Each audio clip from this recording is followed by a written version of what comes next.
So as a result, we had like copies of Star Wars on VHS long before it was ever released. I'm trying to remember the aspect ratio. It was standard television aspect ratio, so that when the proper 235 letterboxed editions came out on Laserdisc, it was like re-seeing the movies for the first time, because it was like, oh my god, all that stuff is happening on the left and right. Who knew?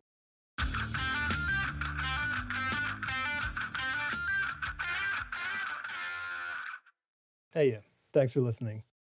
I know I've been thin on personal details in recent episodes, and that's mostly because I'm battling with an inconsistent schedule, life events, and a series of ongoing personal projects that kept my equilibrium out of whack. In lieu of rehashing these events, I figure I've just hop right into the conversations. This week's guest is Marc Guggenheim. Marc and I crossed paths in the Marvel offices a long, long time ago when we were both students. It was fun to reconnect, and where I went straight into comic books, Marc went off to become a lawyer and then get into film and television. And his bold work on the Green Lantern film, the television series Arrow. If you're fans of Johnny Lee Miller, then you dug Eli Stone. He's done so many different things. And he's also, beyond the comic books and the television, he's also an author. Right now, you can pre-order his novel, In Any Lifetime. I've read the first, 5-6 chapters so far, and it's a real blast. It's a high energy, emotionally driven science fiction thriller. If that's your thing, then I would definitely recommend checking that book out wherever you like to buy your books. So without any further ado, this is me with Marc Guggenheim. At least you've got a system in place that works, right? Yeah, if I can actually employ the system. Yes, well, that's always the trick. That's always the trick. Yeah. It's been a long time since I wrote comic book scripts. So jumping between prose to comic book script for me is a huge clang in the head.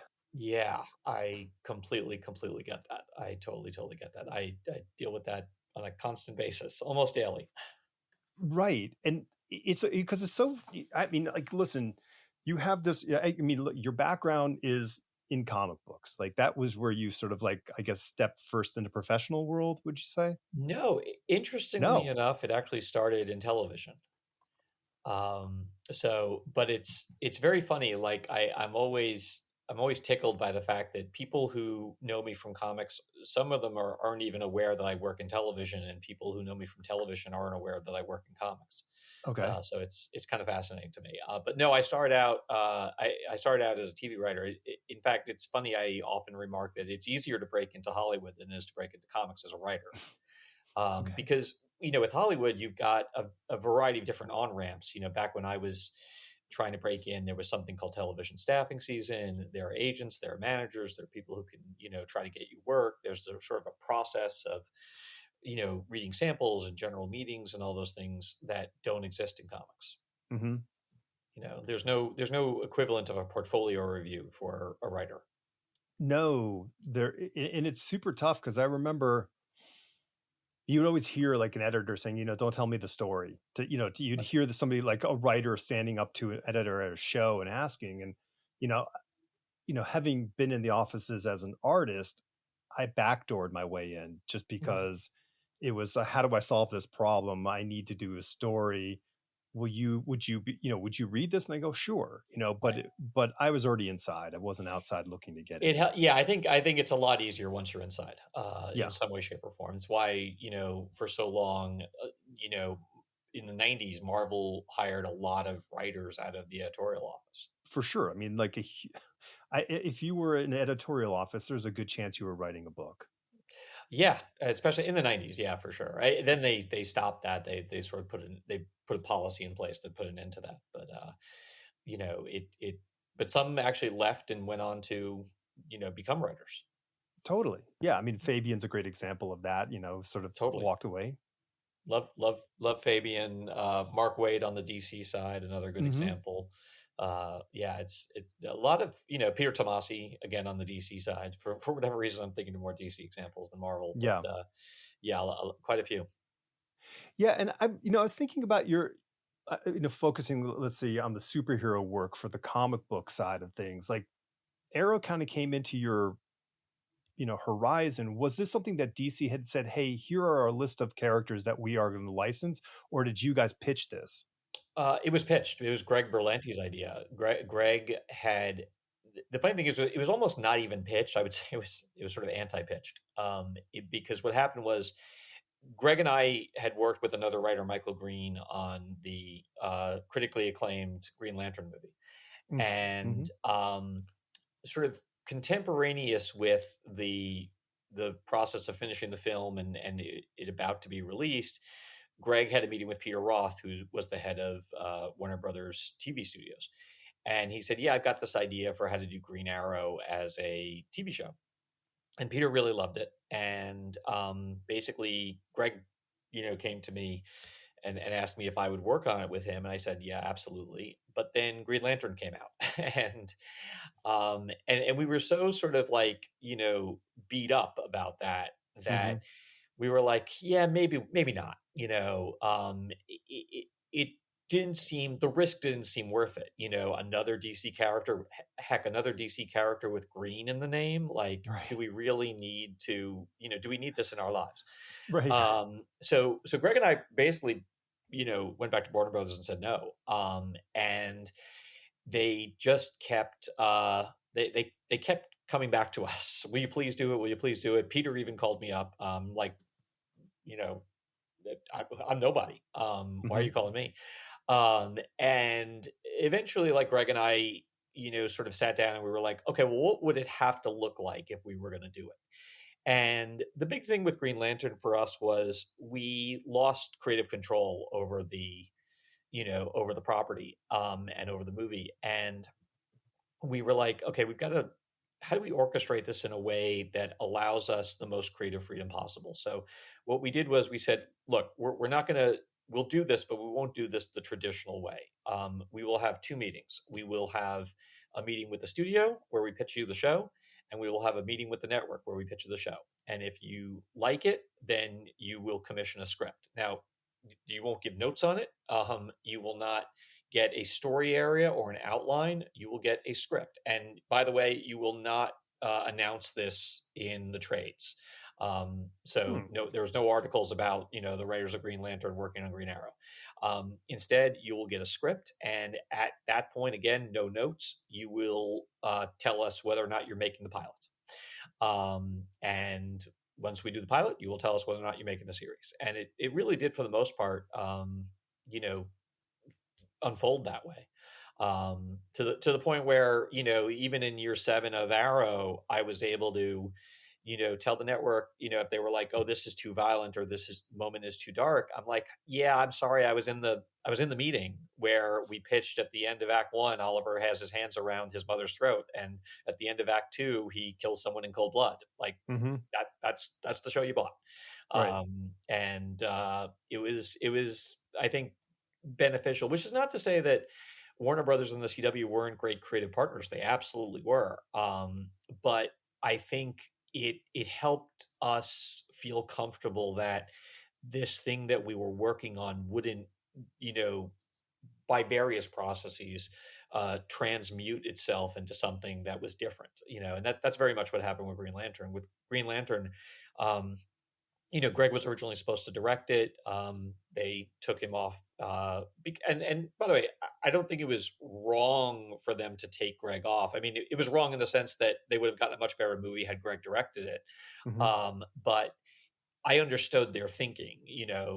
They woke up one morning and were like, wait a minute, we're going to spend $200 million on a movie written by 3 TV writers? Like, that's crazy. Right. So I do get it, but in the process of that, they took Greg off and they brought on a proper feature writer to rewrite the movie, and we ended up with what we ended up with. Some of which is good and some of which is less than what we were hoping for.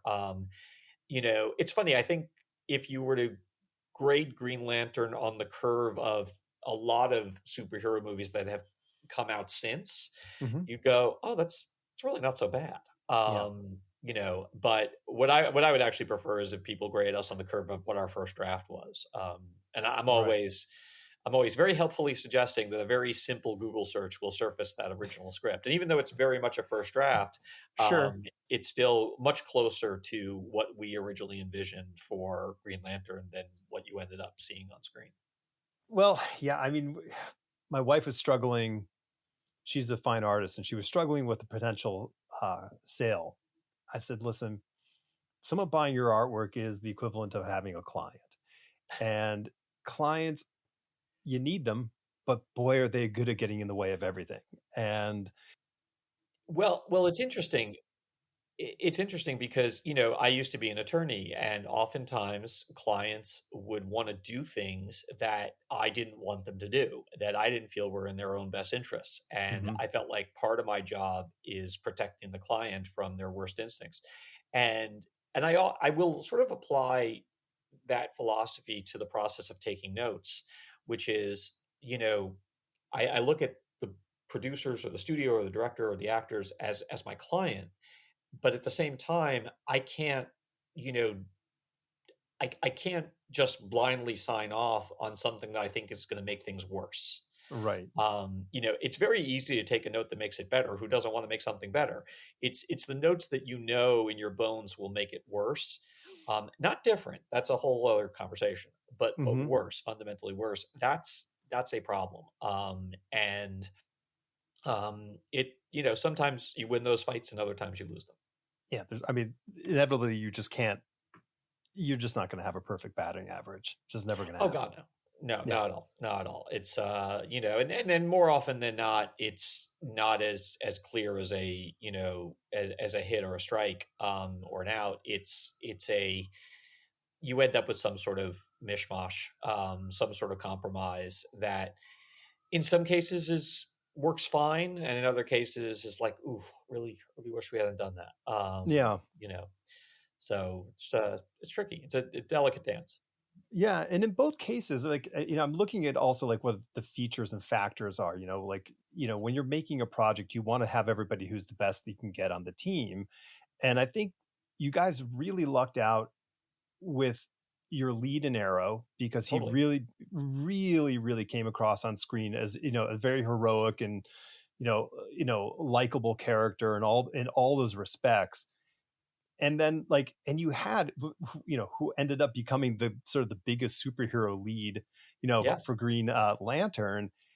And hats off to him for his tenacity and sticking with the superhero property, saying like, I'm gonna conquer this. Yeah, it is super, super, super impressive. I mean, and I think, I think casting in television is more critical than casting in film. In film, you definitely need a movie star, and it's a different type of actor than a TV star. Hmm. But with television, you're asking the audience to make a different kind of commitment to the cast. You're asking them to, first of all, make a commitment that lasts longer than 2 hours, and secondly, you're asking them to basically come into your living room, Yeah. or your bedroom, and it's a different relationship that the TV actor has with the TV audience than a movie star has with a movie audience. Um, so, and it explains kind of like why some actors have been able to make the leap from television to film and others can't. Um, but it really speaks to how mission critical the casting of Arrow was, because I always say like the first three things you have to worry about when you're creating a show is casting, casting, and casting. Mm. It's hard to even think of what number four is. Right. But you've got to get that right. And we were very, very lucky that we had incredible casting directors, who always knew exactly who the right lead was. Hmm. I think David Rappaport and Lindsay Baldessari.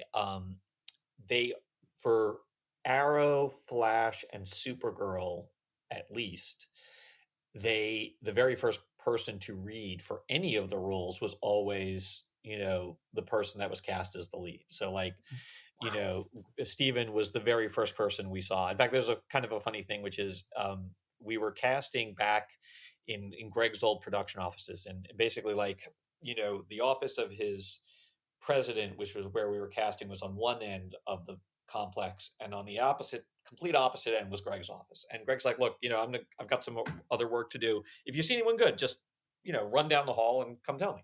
Mm-hmm. And Stephen reads, and we tell Stephen, wait a second. We run down the hall to tell Greg, and Greg's like, you're that soon? You're kidding me. There's no way you saw someone good that soon. And we're like, we saw someone that good. Wow. Yeah. That's, I mean, it's so interesting to think of how were they organizing what order they wanted to see people, or was it just? Oh yeah, David and Lindsay always put their choice first. Right. So they they don't want to waste their time just randomly. Yeah. They're just going to go right into it. And that's amazing. Yeah. Good on them, man. That's a huge.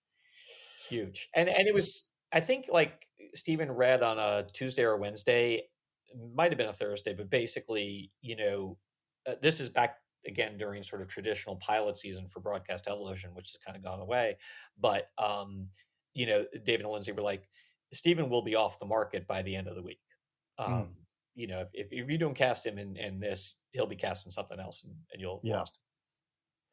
So that's really interesting. You just said something about the change in the broadcast, television to what we have now as a model. So with no experience on my end with television as a production, what are the challenges you face now that we have a streaming predominant model? Honestly, I hate to say it. It's the networks and the platforms. They're the biggest challenge. My wife is also a showrunner, and I think she kind of put it best. It stopped being fun. But to unpack that, and look, this is not to say I work with a lot of really great executives, but even the great ones, they're all in fear for their jobs, and justifiably so, because they're all getting laid off. This merger mania that has gripped Hollywood, it means that layoffs happen on a all too constant basis. It's made for a very, quite frankly, unhealthy environment, and not unhealthy for people, though there's a little bit of that, unhealthy for art, and unhealthy for making good television.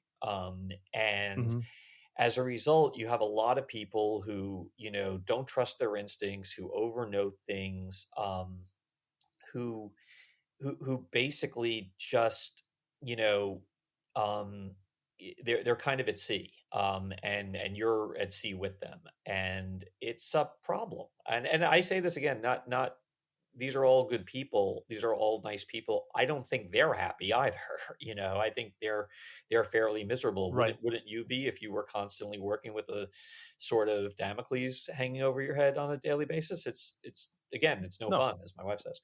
So I think that's part of the problem. The other part of the problem is that because television production has really shifted almost all the way from broadcast to streaming, and that even the broadcast development is now quote unquote year round. So there's no traditional pilot season.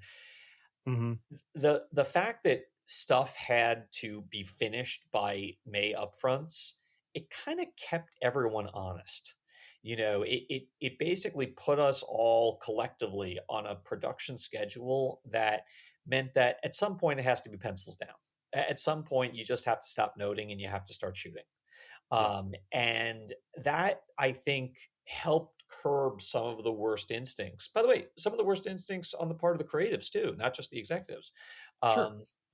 It had there were other pros and cons to it for sure, but I think nowadays what's happened is the development process has become so attenuated and has been taffied out so much that that it's a problem. I don't think it's serving anyone particularly well, to the point where whenever I watch something of quality these days, I'm like, I'm amazed at how they did it. And when I read a bad review of something, I'm like, do you have any idea what those writers and showrunners and creators were up against just to even get the thing to air?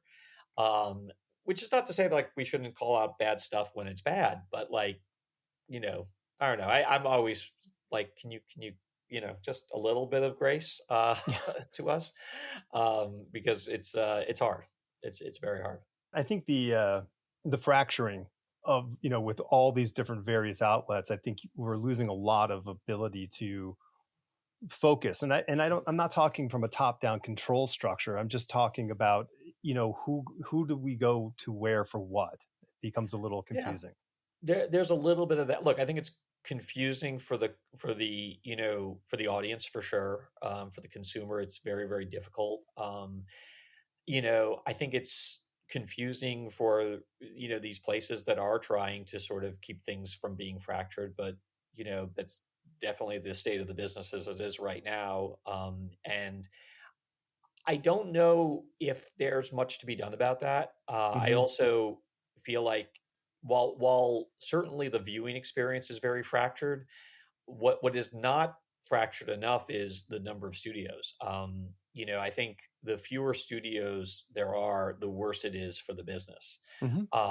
And these days, again, the merger mania, it means that there's fewer and fewer studios out there, Yeah. and that is it again, it's not good for the art form. And I always try to sort of remind myself that television's an art form. It's a medium. It's yes, it's a business, and it's an important business, and I would also argue it's the most effective means of communication invented by humans in history. Hmm. But it's an art form, done correctly. It's an art form, and we are struggling. The art part of it is struggling against the commerce part of it. So, as the artist in you, what have you changed or had to change in the last, let's say, I don't know, 5, 6 years to adapt to that for your process? That's a good question. It's a really good question. It kind of depends on the project. I think fundamentally, I think it's resulted in I don't push back on as many notes as I used to. Okay. I kind of am like, okay. I used to try to persuade the executives that they were wrong, or see how their note was bad. And nowadays I don't. And it's largely because the studio these days, they can't be a lot cannot be reasoned with. A lot can't you can't talk them out of the bad note anymore. It used to be you could, because there was trust. you Hmm. know um there was trust between the showrunner and the creator and the creative execs. And I feel like that trust has been abrogated, for a variety of different reasons, not the least of which is that aforementioned sort of Damocles. It's really hard to trust somebody else when you feel like your job is on the line. Yeah. I get it. I've got nothing but empathy and sympathy for these execs. A lot of them are my friends. Right. I get it. I see what they deal with on a daily basis, and it's unpleasant. And I always try to remind myself, it may be unpleasant for me, but it's far more unpleasant for them. Yeah. And you write about the merger mania. It's a big concern with me on the publishing end of the world for pros. Like when Yeah. you are losing publishing houses and into Yeah. this, more and more vertically integrated world Yes. of print, it gets scary. Well, look, there was a reason why we had antitrust laws in this country, and we still have them, Hmm. but we don't enforce them. So they basically don't exist. I mean, actually, in publishing was the rare, the Simon Schuster Penguin deal getting quashed by the Justice Department. That hardly ever happens. I mean, that's Yeah. just rare, rare, rare as rare can be. And it's a shame. The funny thing is, just to be very clear about it, antitrust is not anti-capitalist. In fact, it's the exact opposite. Antitrust laws were put in as a lubricant for capitalism, Hmm. because capitalism recognizes that competition is good. That Yeah. multiple sellers for multiple buyers is a good thing. um, Somewhere along the lines, I guess we decided that that wasn't the case, and we're kind of reinventing capitalism on the fly. But I don't know. It doesn't seem to be working out particularly well, though maybe it's working out great. Look at the stock market. Every week is some new historic high, Sure. no matter who's in office. So, I can sort of throw my hands up and go, I don't know. Also, by the way, like we should probably say, like we're recording this, right after the Supreme Court Yeah. issued its decision in the Trump immunity case. So I'm sitting here particularly ornery and crotchety, Right. more so than usual. Right. Against the system, so to speak. Very much so. Yeah. Yeah. Yeah. Well, I was having this talk, I mean, you talk about the antitrust part. I mean, I mean, we also happen to have living in a period with, more billionaires than we've ever had. Yeah, the wealth, the income disparity is ridiculous, Yeah. and it's gotten out of control. We're basically now at French Revolution levels, Hmm. and it's not good. But there's just no sign. All the guardrails, have been removed. We're now completely, we've flown entirely off the track, and I honestly don't know what's going to happen. I truly, truly don't. I think history shows that this level of income inequality, this um, level of corruption in government, particularly in the judiciary, history will tell you it's not sustainable. Right. And it's a shame. Like it would be nice. America, is 200.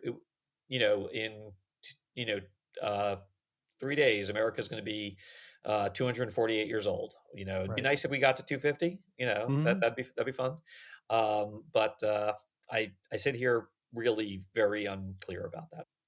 This is before the Supreme Court. So I guess this was yesterday. I was talking to a family member, and I said, it's like like making changes in this country is the equivalent of trying to turn a tanker with a popsicle stick. Yeah, Y- you know, yeah, it can happen.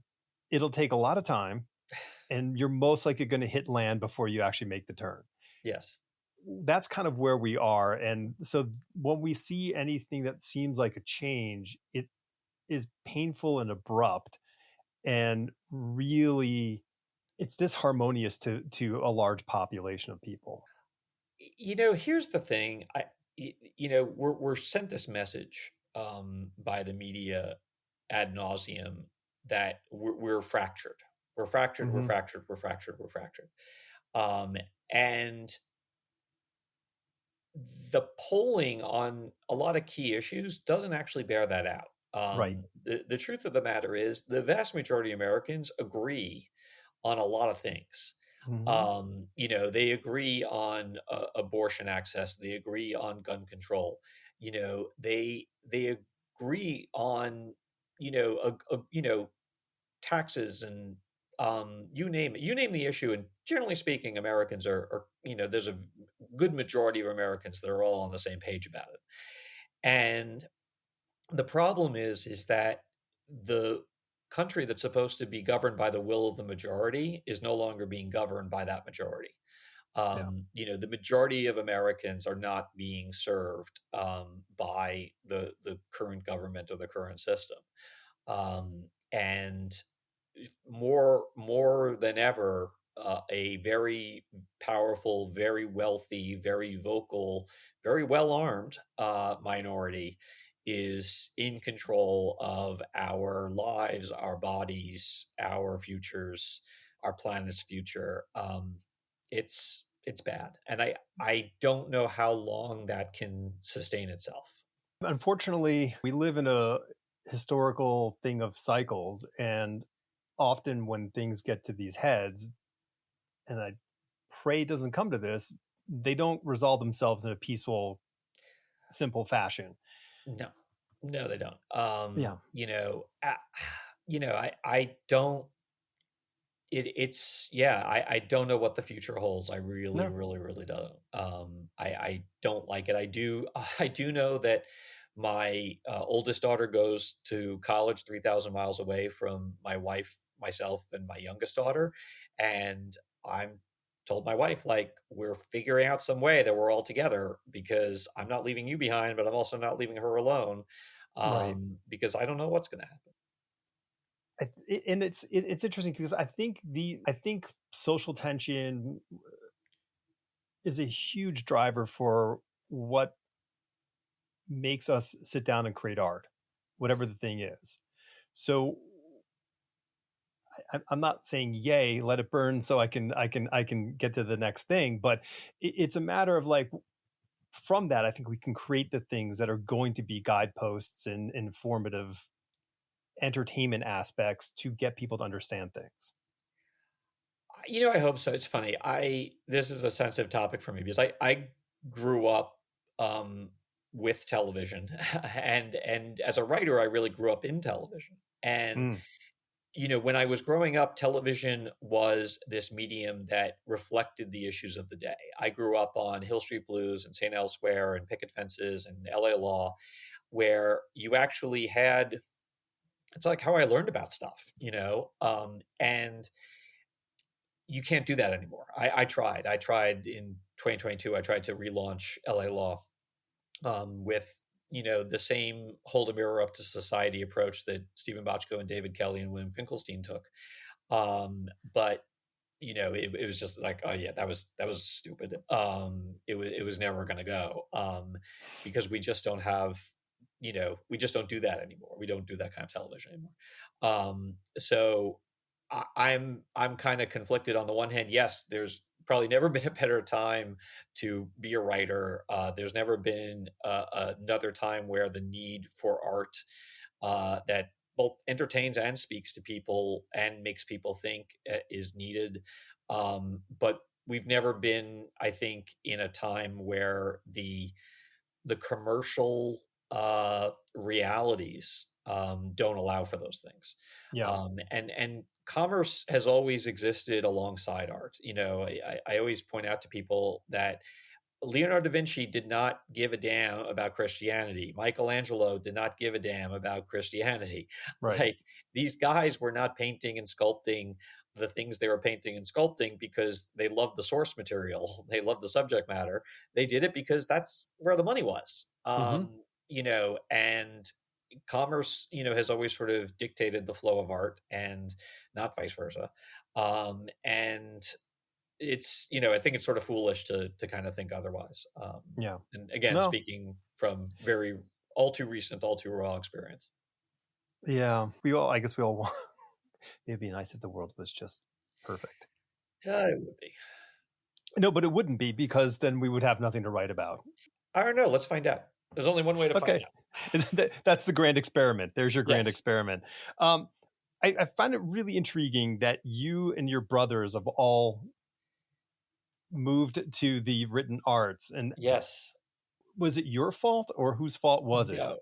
It was it was definitely not my fault. I think probably first and foremost it was my father's fault. My Okay. father owns a small electronics shop in Queens, and he brought home the very first VHS machine on our block.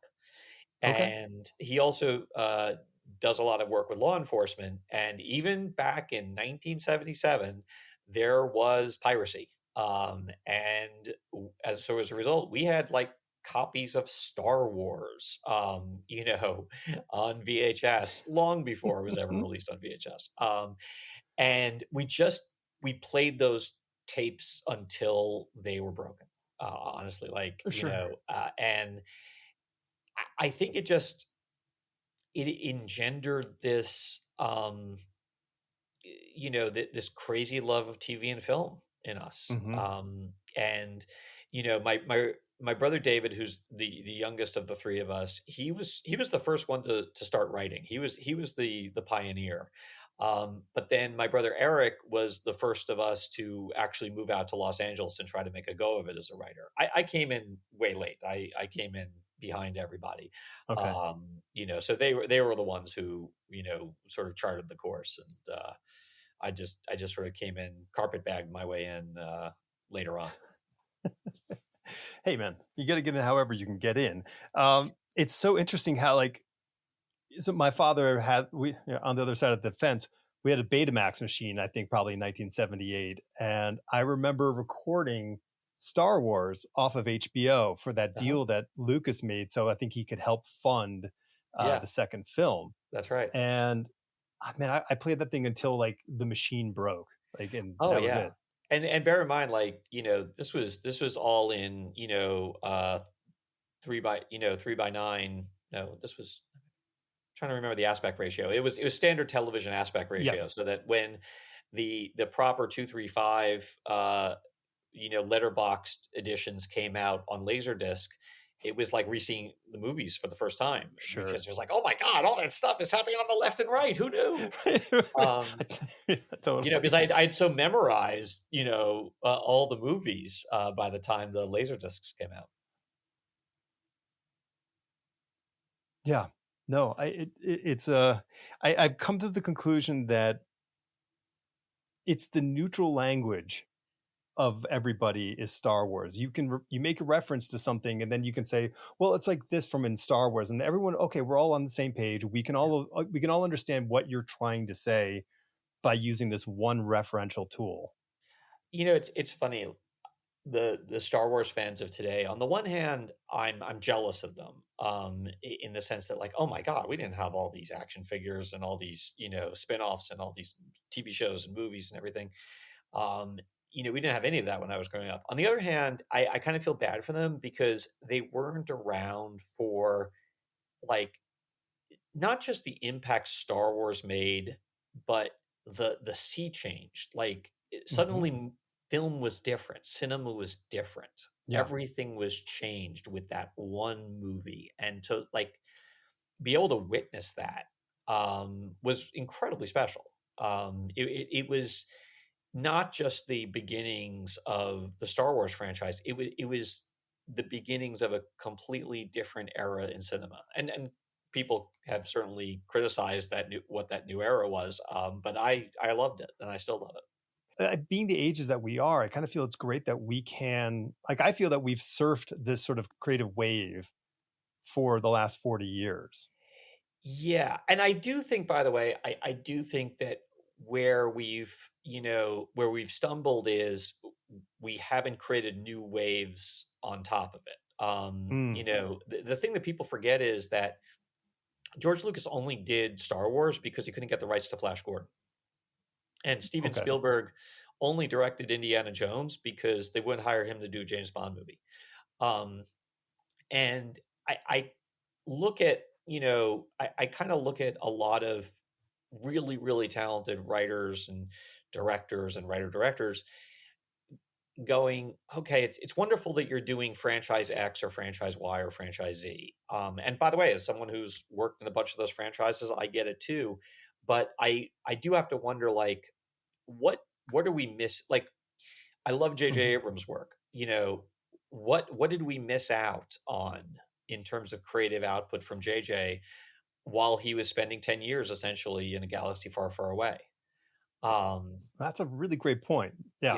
and I wonder about that, and I worry a little bit about it too. And I feel like one thing that we definitely need to do now that we're looking at board games and toys as source material for for movies and television shows, I think we've got to look to things that are original and look to original voices, and Hmm. where is the next Star Wars? Yeah. Where is the next Indiana Jones? Where's the next thing that excites you that you haven't seen in some previous iteration? Which is not to say that we should go, we should go full on in the opposite direction. The Godfather was based on a novel. It was based on pre-existing IP. So, Hmm. Jaws was based on a novel, Right. pre-existing IP. It's not that pre-existing IP is bad. It's that we've allowed the balance to get out of whack, where it's the only thing that is forming the basis of television and film, as opposed Yeah. to, call it 50%. The other thing I would really love to do is I'd love to see a moratorium on prequels, like a 5 to 10 year moratorium on prequels. Just, I love this. Yes. you know, Preach.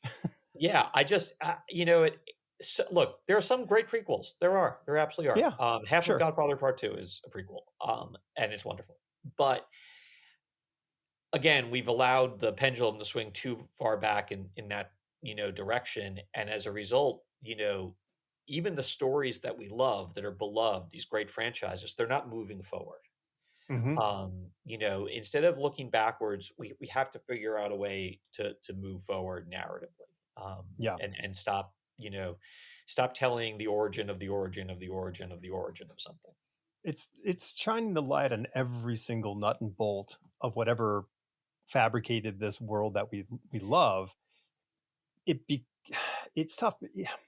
It's like with comic books, I feel one of the horrible evolutions or de-evolutions that have happened is that the industry has forced writers predominantly to become excavators of the Yes. past material and find Yes. that, hey, we've isolated a 3-minute period in the between this area that we could tell a whole story connected as to why this person showed up at this time in this, in this Moon Knight issue. You're like, Well, and that's the thing. Tom Brevoort calls that, comics about comics.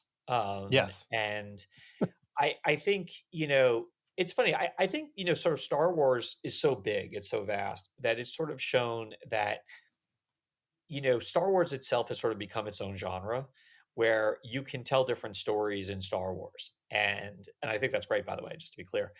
But like The Acolyte's a great example of a show that, like, that's a Star Wars story.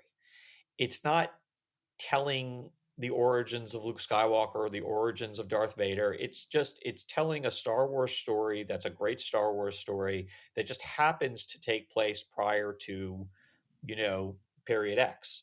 Hmm. It takes place. I was going to say it takes place prior to episode 4, but the truth is it takes place prior to episode 1, and that's totally fine because it's not. When I say like prequels bad, what I really mean by that is you're kind of telling me a story that I already know. Right. You're just giving me more detail. Hmm. And I'm not. I don't find that interesting. No. If you're going to tell a story set in the quote unquote past, past being a relative term when we're talking about fiction, if you're going to tell a story set in the relative past, then tell me at least a new story. Mm. Not trying to tell me the origins of an old one. Yeah. We were talking about the consolidation of media moguling of film, television, and print. I think that one of the nice things about comic books is that kind of a there are more channels than just two, Yes, yes, totally. and Um, there seems to be a safety valve of creativity there. Now, it's not the creativity of the things that we already know and love, so we're not going to get a free reign on Iron Man. right. Well, I think I will say I think comics. It may not be as commercially healthy as TV and film, but I think it's more creatively healthy Hmm. than TV and film, and in large part because we have these, like you said, these multiple channels, and some of which are DC and Marvel, the big two, and these beloved IPs. Um, but there's also all the non-Marvel and non-DC publishers that are out there telling brand new stories with brand new characters. And again, it's that duality, that balance that I think is wonderful. And I'd love to see that balance come back to Hollywood. I guess your lips to the No one's producer's ears. listening to me, No, so no, no, no. Exactly. Well, believe me, I understand that. So what is it for you that for doing comic books? Why do you keep going back into the well? You know, it's funny.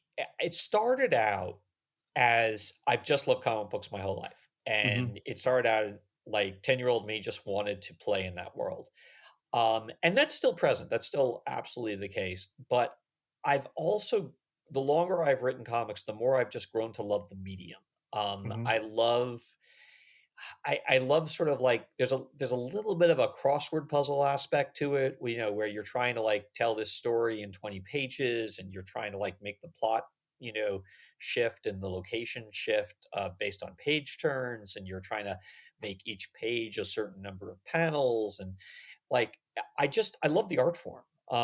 Yeah. The art form of comics just it makes me happy. It makes me just happy to work in that. It's also a wonderful um it's a little bit of a wonderful balance of like I'm not alone the way I am when I'm writing a novel, but I'm not writing for a crew of 100 to 200 people the way I am when I'm working on a TV show or film. Um, it's like it's a nice balance. It's like it's got the intimacy of prose, but it's got, I'm not in it on myself, and I'm working with Hmm. other people. So that's really nice. It's just, yeah, I just love it. I'm certainly not doing it for the money. No one in comics does it for the money. No. Um, but I just love the medium. I really, I love seeing story told like that in my mind's eye, and then working to get that down on the page somehow. Hmm. I like the challenge of I like to think of the page turns as like, if we're talking TV, it's like there's all these commercial breaks, Yeah. and it's your job to whether to make that commercial break noticeable Yep. or unnoticeable. Like, how do Yes. you move the reader through or stop them right before they turn the page so then it weighs heavier every time? Yeah. And you get to control the pace, Hmm. with how the panels operate, and again, where the page turns go, and it's just a different, your relationship with the reader is different than your relationship with someone in a movie theater or someone watching a TV show. Yeah. Well, I think it might be a much more personal experience just because a person can kind of sequester themselves with a comic book and read. Yeah, it's you're also like you're interacting with someone who is a fan. Hmm. Just the nature of comics, it's different. That's a great point. I've never thought about that. Like, people reading comic books aren't typically just random. Like, well, I guess I'll read this. Yeah, it's like they're there for the same reason I am, which is you only do it if you love it. You're Totally. not writing it or drawing it unless you love it, and you're not reading it unless you love it. And just having that connection, I Yeah. think, is really special. And again, not something I can, find a comparable analogy to. I guess the closest analogy, and I'd love to talk a little bit about your writing prose. Um, that's the one where it's not the 2 hour commitment. It's not the 4 hour commitment. It's a much deeper commitment that someone has to have with sitting and reading what we write Yeah. on the pages. It's very that's the most intimate relationship, because then they're really like inside your brain, and it's a little scary. It's a little terrifying. For them to have that kind of access to the way your mind works. But at the same Hmm. time, it's it's thrilling to know that, okay, well, it's all on me. I don't have an artist to rely on. I don't have an actor to rely on. I'm the actor, I'm the cinematographer, I'm the director, and I'm the writer. Hmm. And then there's also just, I've always, even before I was writing creatively, I've always been attracted to putting words together on a page in a way that feels like musical. Mm. Like combining words, the use of words, which type of words. That's always been of interest to me. And even back when I was practicing law, like, you do a lot of writing, legal briefs Yeah. and everything. And I still enjoyed that type of writing. So I've always loved putting words together, and, obviously with a novel, that's sort of my ultimate expression of that. And it's a lot of fun. I have a novel coming out in August, called In Any Lifetime. And I have to say, writing that, which was done primarily over the pandemic, was the most satisfying creative experience I've had in a very long time. Um, it was just delightful. Not just the writing of it, though that was very, very pleasurable, but the editing process. I had wonderful editors who really improved things. Just to sort of take us full circle for a second, you know, I, I know when I complain about the Hollywood notes process, I know it's not me, because I take notes, across a variety of different mediums and across a variety of different industries. Hmm. And I don't have a problem unless the notes are bad. And Right. the notes I get in prose are amazing. It's like, again, it's like, who wouldn't want to make your thing better? Right. And I got wonderful, wonderful notes on In Any Lifetime, and they really did elevate the story and the prose and the material, the whole thing. Um, and it was just a joy from start to finish. Yeah, so I started to read the book because you passed on the reader copy, and I thoroughly enjoying it. Like Oh, thanks. it's very cinematic to begin with. Like Oh, thanks. you have this technique you're employing with time into the story, which is so it keeps you reading and going, okay, wait, where are we connecting this piece of the web into this main sort of through line? So the characters are all kind of revealing themselves, and I love the big reveal. That was, Oh, cool. and I like how it was a very subtle reveal of the big reveal. So I thought that was all right. Thank you. Oh, I Yeah, appreciate that. yeah, because it was so funny. I'm like, the writer brain is like, okay, so what's happening now? Something's happening now. Something has to happen. It was clever. Well, thank you. Thank you very, very much. I really appreciate that. It's terrifying. I got an email from one of my editors today who's like, "Your book is officially out into the world. It gets published in a month, but all the advance copies and stuff have gone out." And I immediately felt like, "Oh boy, it's real now." Yeah. So I hope people have the same reaction that you're having as you read it. So on a real nerdy writing thing, how many drafts did you have to go through to get the book to the shape it's in? Well, that's a good question. Well, for one thing, it's hard to say because I do rewrite as I go. Okay. So I'm sort of doing mini drafts throughout. Mm-hmm. But then I would say I did first did a draft based on my assistant's notes. Then I did a draft based on my agent's notes. Then then I probably went out. So it was like two drafts before going out to publishers, and Mm-hmm. then like two or three drafts once I was at Lake Union, the publisher. Um, that sounds about right. There might have been like a fourth draft, for like ticky tack stuff. Yeah. Yeah. Right. Yeah. I mean that sounds like a full level of attention to a book, which is great. Oh yeah, no, it's great to be able to take that kind of time. Mm-hmm. The thing about television, particularly network television, is like I would always say, like when you're watching an episode of Arrow, and just about every script in Arrow went through my pen. So even if I wasn't like officially writing on it, I was doing a pass on it, and like every episode you've seen that I worked on, you're pretty much watching my vomit draft, like Mm-hmm. with probably a couple of network notes and production changes thrown in. But it's yeah, you don't get a chance to think about where the commas are going. Right. You're in a race against time. Every 8 business days, there has to be a new script, and it's a huge it's boot camp. And so one of the things I really love about working in prose is I'm really able to you know craft each sentence, which is not to say that each sentence is perfect by any means, because at some point I am a big believer in, like, at some point you got to put the pen down, Mm-hmm. but just being able to actually take something time to curate it and craft it and fully dial it in, that's a huge privilege. Yeah. It's good when people take the thing away from us because Yes. we can't keep fucking it up. Well, that's I do worry about overcooking things. I've Yeah. been involved in things in the past where I myself had too much time with it and I overcooked it. And it's something I learned very early on in my career that I need to you know I need to avoid that temptation to just keep Mm-hmm. futzing with it, because on the one hand you think, oh well, the more you work on it the better it's going to be, and it's like, not always. Not always. There's times where you can actually, in working on it, talk yourself out of some of the best stuff. Yeah. And that's a danger that I'm always mindful of.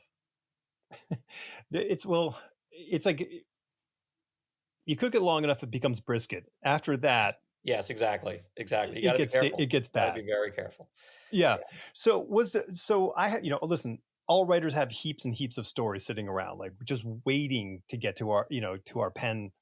And was this sitting there as a novel idea for you all the time, or did you have did it live in different formations? This is a novel. Yeah, it did. It lived primarily in my notebooks. I would just, I was just constantly like working on the ideas and, writing. Not I wouldn't write down prose. It was just writing down scenes and character notes and, all manner of ephemera. And I played around with it as a screenplay, and I played around with it as a graphic novel, because those were the two mediums that took the least amount of time. Um, Hmm. because I basically knew up until 2020, I knew I just didn't have the time to write a novel. Right. But hey, what happened in 2020? There was this global pandemic and the world shut down, and suddenly I had the time. And it was great because it always wanted to be a novel. That's, Mm. I think if I was being honest with myself, that's what its, purest form was. But again, time and other commitments, sort of prevented me from fully seeing that until I had the opportunity. Yeah. I only imagine the joy of exploring character interiority you must have had. It's funny. I have to remind myself to do it because the for me the problem is that, um first of all, I'd written a novel back in 2017, and I feel like it had too much character interiority to it. Mm. And it's one of my criticisms of that book. So I'm working against that, and also after writing television and film, professionally for 24 years, and in total probably like 30 years, I have a lot of muscle memory Yeah. against interiority. I have a lot of Sure. muscle memory in favor of show don't tell. So that I'm sure it's funny that you said that the book is has a certain cinema like quality to it, because that's still fundamentally the way my brain works. Even if I'm working in a different medium, Hmm. it's it probably is taking some form in my head, first as a TV or film thing. So I always have to remind myself that I've got this whole other color here, that I can take advantage of, so long as I don't take too much advantage of it, which is my criticism of my first novel. Right. We were all homebound, but how did you shift a lot of your writing practice when you said, okay, I'm going to write this novel? Or did you stick to the same hours? Well, it's funny. So it was very different because leading up to 2020, I was working on multiple television projects. I was working on Carnival Row, and I was working on Crisis on Infinite Earths, and I was bopping back and forth between Prague and Vancouver. And the funny thing, the irony of working in television is that you get into it to be a writer, and you get into it because you're a writer. But the higher you move up in the chain of command, the less time you have to write. Right. So for me, the pandemic wasn't so much shifting my writing practice, it was actually being able to get back to writing, and get back to the art of writing and to reconnect with my craft.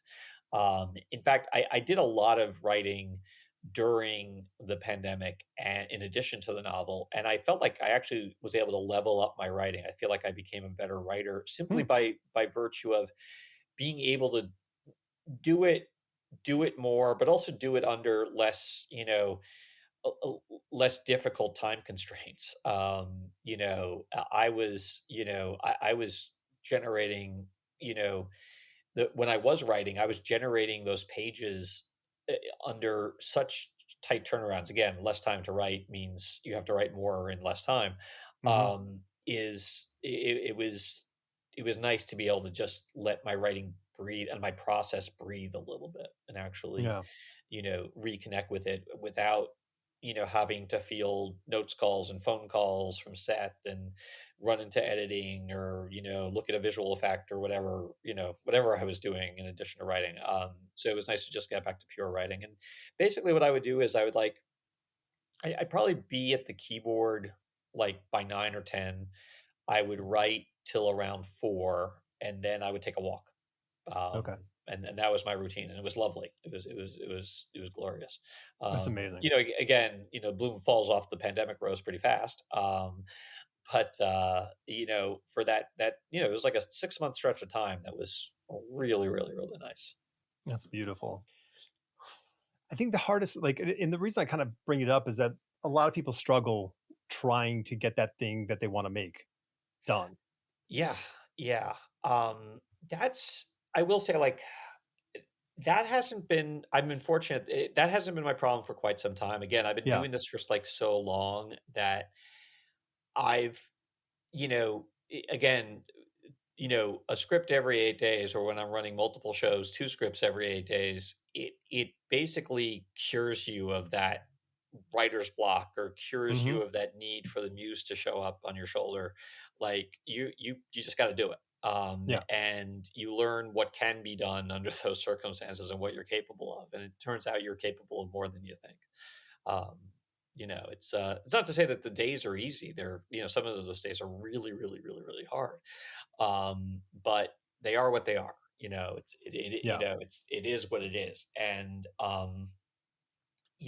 I just sort of, you know, I embrace the craft part of it. Mm-hmm. Like, we talk a lot about the art of it and the inspiration part, but we call it a craft for a reason. It's labor. There's not a science to it necessarily, but there is a certain work ethic, a nose to the grindstone aspect of doing this work, that I think we don't talk about enough. No, I firmly believe you. I mean, hence the name of the podcast, Yeah. Tradecraft. I mean, the idea is that you sit down and you show up to the workspace and do the work. What you intend to have happen will come along. Like, you have to, Yeah. like, Yeah. it's, I don't believe in the muse in that respect, because I No. think I think it's an excuse for saying it didn't happen today for me. Yeah. I believe in the muse. I think it was like Stephen King who said it best in his book on writing, which is a phenomenal book. Yeah. Especially if you want to learn about tradecraft. But he said, like, you have to just learn to work without the muse, which is not to say the muse won't show up on occasion, but you need to figure out how to write when the muse does not show up. Mm-hmm. Right. And I mean, I think the hard part, if you aren't, like, find a way to do it to some form of professionalism, whatever it Yeah. is. Yeah. It's If there's someone professional. expecting it, that's how you get it done. Find a way. Yes. Yeah. It's professionalism. Again, Da Vinci was an artist, but he was also a professional, um, and you've got to have that quality. I mean, Yeah. after LA Law didn't go, I was not feeling the least bit creative. And I probably took me like a year to actually feel like some sense of inspiration, but I kept writing. I wrote a lot of stuff in that year, um, because again, if you're a professional, you kind of like, and you've been doing it long enough, I suppose you know how to do the job. Like, Mm-hmm. I've got my 10,000 hours, my Malcolm Gladwell 10,000 hours of writing in, and there are days where I'm not feeling inspiration, and I still write because I know how to. It's a job, and I know how to do the job. Right. You Yeah. know. You have the craft in place. You can, Yeah. you don't have to be inspired to be able to do the work. Yeah. It does help. It's nice. It feels great. It's I love the moments of inspiration. They're great. They're probably why I write. Mm-hmm. But I know that they don't happen every day. That's what makes them special. That's what makes They them come when appealing. you're doing it, right? Yeah. Like, you're sitting there writing. That's when the stuff happens. Yeah. Rarely am I like, I'm not shopping in the grocery store going, I got to get back to the keyboard. Like, it really is when I'm sitting there doing the work, when the thing comes and I go, oh my God, Yeah. okay, it's so good that this has happened. I always say, like, the guy who actually writes, the guy at the keyboard, he's so much smarter than I am, and I Mm-hmm. really write so I get the chance to spend time with him. Yeah. Well, it's the play on time. We Yeah. get the time to be so clever that the characters that we're writing about are brilliant. Yeah. We're not Yeah. brilliant. We just No, have the luxury of not having to be in a elevator that's falling down and to that's find right. a way to save our lives. Like That's we right. don't get that. Yeah. That's exactly And so that's the magic trick. Sorry, we've destroyed the magic of right. writing, but that's what it is. And you were just touching briefly on the professionalism. You were there, and Rodney Barnes was there at the Heroes Con where we Yeah. met, and might not be the first time you and I met, but first time I remember meeting you. And you guys were both fielding work calls and emails while you're at the tables, which is so very different than everyone else is sort of like around you. They're all like, "Hi," happy puppies waiting in the window, and Right. like I walked by, like I think the first time I walked by, you were like your head down. I was like, I think I'll talk to him a little bit. I'm always doing multiple things. And I'm kind of on call 24/7. Mm-hmm. And it's funny. I have a love-hate relationship with it. But I will say, like, things have gotten so bad between COVID and the ATA action and the writer strike. It's been like a 5-year period that's been very difficult for television and film writers. So now when I'm working, I'm just, my primary emotion is gratitude. Like I just am grateful that I am busy, and I'm grateful that I have to be on 24/7. And Yeah. uh I'm just very, very, very lucky because, I've seen how difficult it's been for me, but I've also seen how difficult it's been for, pretty much all my friends and Yeah. colleagues, these past 5 years. So, um, it's, I'm definitely embracing the busyness, when I'm actually busy. Think it's the only way to make more busyness. Well, yeah, it's funny. I used to believe that work begets work, and I think that there's a time in your career, in one's career, where I think that's true. I think I'm past that time. Mm-hmm. But I also think the business also has changed so much. But I definitely, I believe in having a good work ethic. I believe in working hard. I've had a lot of lucky breaks, in my career, but I also, can say that, no one handed this to me. Mm-hmm. No one, there are a lot of people who did not make it. For all the people who made it easier on me, there were more people who made it hard, if and sometimes difficult and sometimes impossible. And the solution has always been just keep working, work harder, work harder, work harder. Um, Try to just try to keep banging up against the wall. Yeah. Well, I don't want to take much more of your time up, but this has actually been a real pleasure to talk. No, it's been fun. It's been fun for me too. And you look more like me than my brothers do. Oh, well, maybe we come from a similar tribe or something There you go. that landed somewhere together.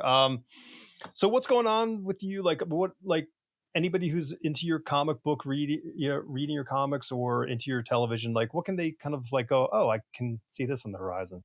Yeah, I'll tell you. So, well, first of all, if you or anyone is interested in what I'm working on or what's on the horizon, I do a semi-weekly, uh, or I should say, I aspire to be weekly, Substack newsletter called Legal Dispatch. Yep. And it's, markguggenheim.substack.com. And I talk about like what I'm working on and what's coming up. And every now and again I'll talk about, writing and, things I've observed or pieces of advice or, stuff that I think, might be helpful to other writers. Hmm. But that doesn't answer your question. The true question is the first thing is in August. Oh, actually, hang on. Let me quickly look at my calendar here. I'm so bad at self promotion.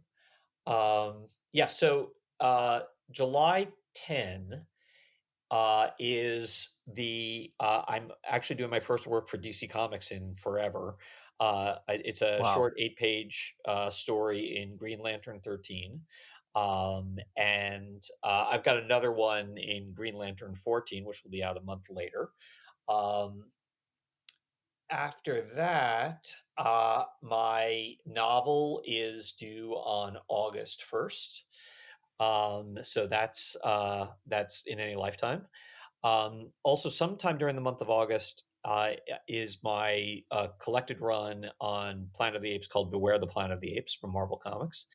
That was a fun book for me to do. We sort of intercut and used material from the original Adventures on the Planet of the Apes comics that Marvel published in the 1970s. So that was a real blast for me. And then I'm currently working on a new Star Wars comic that has not been announced yet, but I'm delivering my first script for that series today. And then, in TV and film, it's all hush hush, hush Mm-hmm. hush hush. I would love. I'm doing one novel, one limited series pilot based upon one graphic novel, and a feature film screenplay based on another graphic novel. Um, that Those are graphic novels that I did during the pandemic. And yeah, it's a lot of like pitches and Mm-hmm. more pitches and more pitches. It's a weird time in television, so I'm trying to do as much as I can. But I've got another pilot that I have to write. So I'm busy, but I wish I could. It's like an iceberg. The majority of the stuff that I can talk about is above the Yeah. waterline. Oh, there's not a creative career that, you only see 10% of what's done. It's Yeah, all exactly. submerged. I'll have all the links in the show notes. I've been following your legal dispatches probably since you first hopped on Substack. Oh, sweet, awesome. Well, thanks, man. This has been a delight. I've really enjoyed it.